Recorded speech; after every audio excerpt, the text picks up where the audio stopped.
4장. 마음은 지금을 교묘히 회피한다. 시간에서 자유로워진다는 것은 당신의 정체성 확보를 위한 과거와 목적 달성을 위한 미래를 필요로 하는 심리적 욕구에서 벗어나는 것입니다.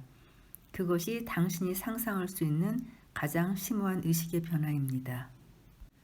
당신이 처음으로 시간을 초월한 의식 상태를 경험할 때는 시간의 차원과 현존 사이를 왔다 갔다 할 것입니다. 그때 가장 먼저 인식하는 것은 자신이 지금에 거의 집중하고 있지 않다는 사실입니다. 자신이 현존하고 있지 않다는 것을 아는 것만으로도 아주 큰 수확입니다. 그러한 알매 눈뜨는 것이 현존입니다. 그러나 처음에는 잠깐 스쳐 지나갈 뿐입니다. 그러면서 과거나 미래가 아닌 현재 순간에 점차 의식을 집중하는 일이 잦아지게 되고 현재를 잃어버렸다고 느낄 때마다 그 속에 들어가서 더욱 오래 머물게 됩니다. 현존 상태에 확고하게 자리 잡기 전에는, 다시 말하자면 완전히 깨어있는 상태가 되기 전에는 의식과 무의식 사이를, 현존과 마음과의 동화 상태 사이를 얼마 동안 왕복하게 됩니다. 현재를 잃어버렸다가 다시 찾기를 계속 반복하게 됩니다. 그러다 결국 현존이 우세한 상태가 되는 것입니다. 당신은 잠을 잘 때 꿈을 꾸지 않는 상태와 꿈꾸는 상태를 번갈아가며 움직입니다. 그와 흡사하게 대부분의 사람들은 깨어있을 때조차도 일상적인 무의식과 깊은 무의식 사이를 오가고 있습니다. 내가 일상적인 무의식이라고 부르는 것은 자신의 생각이나 감정, 반응, 욕구, 혐오감 등과 동화되어 있는 상태를 의미합니다. 대부분의 사람들은 늘 그런 상태로 지냅니다. 그때 사람들은 에고의 마음에 의해 움직이며 존재를 인식하지 못합니다. 심한 고통이나 불행보다는 불안함, 불만, 지루함, 초조함 등이 일종의 배경처럼 밑에 깔려있는 상태입니다.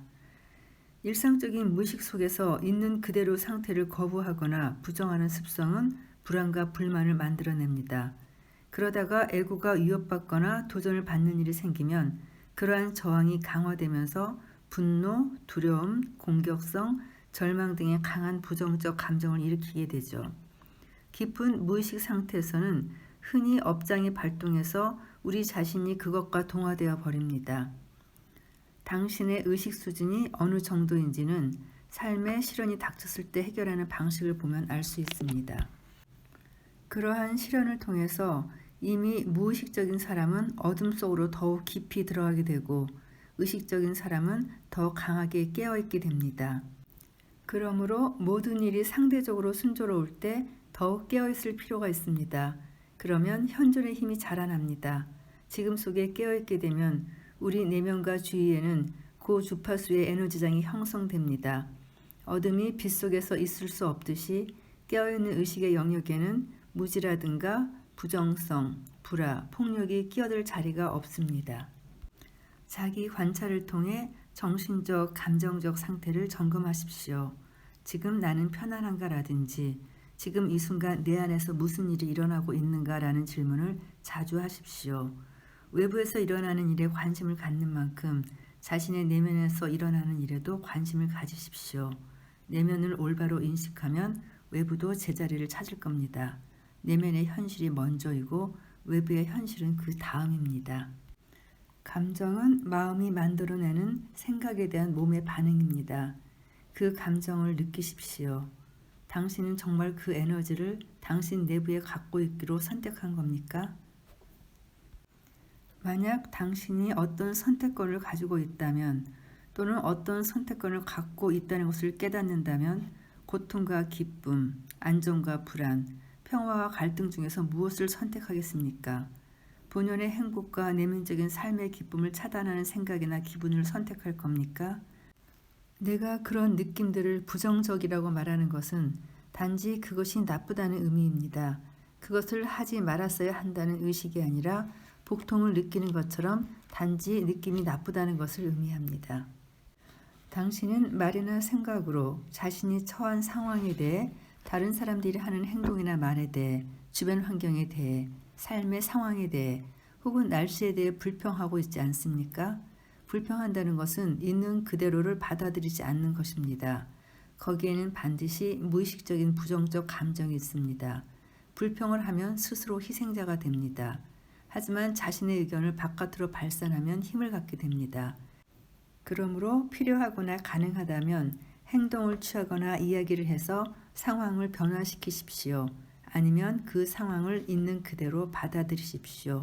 그 외의 다른 것들은 광기에 불과합니다. 일상적인 무의식은 어떤 식으로든 지금을 부정하는 것과 연관됩니다. 물론 지금이란 여기를 의미합니다.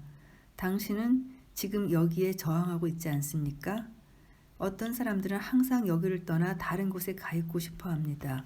여기를 늘 못마땅해 합니다. 어디에 있든 완전하게 그곳에 있어야 합니다. 지금 여기를 참을 수 없다면 불행해집니다. 어떤 상황을 떠나거나 변화시키는 행동을 취하기 전에 우선 모든 부정적인 감정들을 떨쳐버리십시오. 통찰력에서 나오는 행동은 부정적인 감정에서 나오는 행동보다 효과가 좋습니다.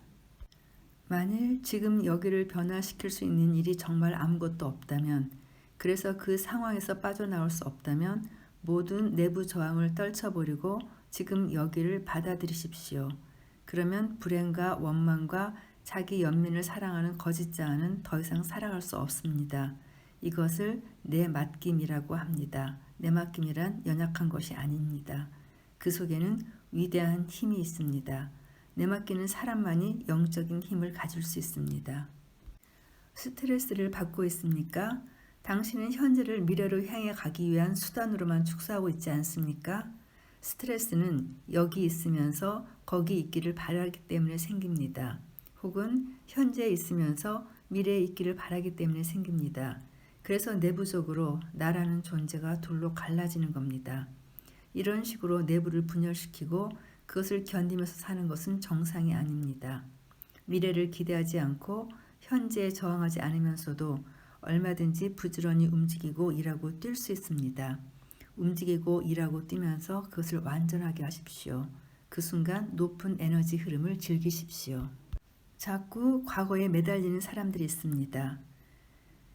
그들은 그릇된 자의식을 강화하고 있을 뿐 아니라 마음속에 과거를 축적함으로써 신체의 노화를 재촉하고 있는 것입니다. 내 말을 확인하고 싶으면 과거에 집착하는 주변 사람들을 눈여겨보십시오. 뭔가를 걱정하고 있습니까? 만일 그렇게 되면 어쩌나 하는 생각을 하고 있나요? 그렇다면 당신은 미래 상황을 상상하면서 두려움을 만들어내는 마음과 동화되어 있는 것입니다. 그러한 미래 상황과 맞서 싸울 방법은 없습니다. 왜냐하면 그것은 존재하지 않기 때문입니다. 그것은 마음의 환영에 불과합니다. 습관적으로 뭔가를 기다리곤 합니까?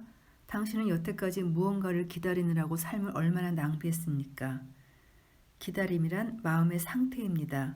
그것은 근본적으로 현재를 원하지 않고 미래를 원한다는 의미입니다. 자신이 갖고 있는 것을 원하지 않으며 갖지 못하는 것을 원하는 것입니다. 모든 종류의 기다림은 우리가 원하지 않는 지금 여기와 기대를 걸고 있는 미래 사이에 무의식적인 갈등을 만들어냅니다. 그 결과 현재를 잃어버리고 삶의 질이 크게 떨어지게 됩니다. 현존의 순간을 부정하려는 마음의 유형은 일상적인 무의식의 일부입니다. 그것은 일상생활의 배경에 영원한 불만으로 고정되어 있기 때문에 흔히 간과해 버리기 쉽습니다. 그러나 내면의 정신적, 감정적 상태를 점검하는 연습을 계속하면 우리 자신이 무의식적으로 과거나 미래의 덫에 걸려 있었다는 것을 알게 될 것이며 시간의 꿈에서 깨어나 현존의 순간으로 들어가게 될 것입니다. 불행한 거짓 자아는 마음과 동화된 채 시간에 의해 살아갑니다. 거짓된 자아는 현존의 순간이 자신의 죽음이라는 것을 알고 매우 위협적으로 느낍니다. 그래서 우리를 시간에 붙들어 두려고 안간힘을 쓸 것입니다. 당신이 여행을 하고 있다면 목적지나 방향을 아는 것은 확실히 도움이 됩니다. 그러나 잊지 말아야 할 것이 있습니다. 여행에서 궁극적으로 가장 중요한 것은 당신이 지금 내딛고 있는 걸음이라는 것을, 그것이 전부입니다. 여행의 내면적인 목적은 우리가 어디를 가는지 무엇을 하는지와는 관계없습니다. 어떻게 하는지가 중요합니다. 그것은 미래가 아닌 지금 순간의 의식 수준과 관계가 있습니다.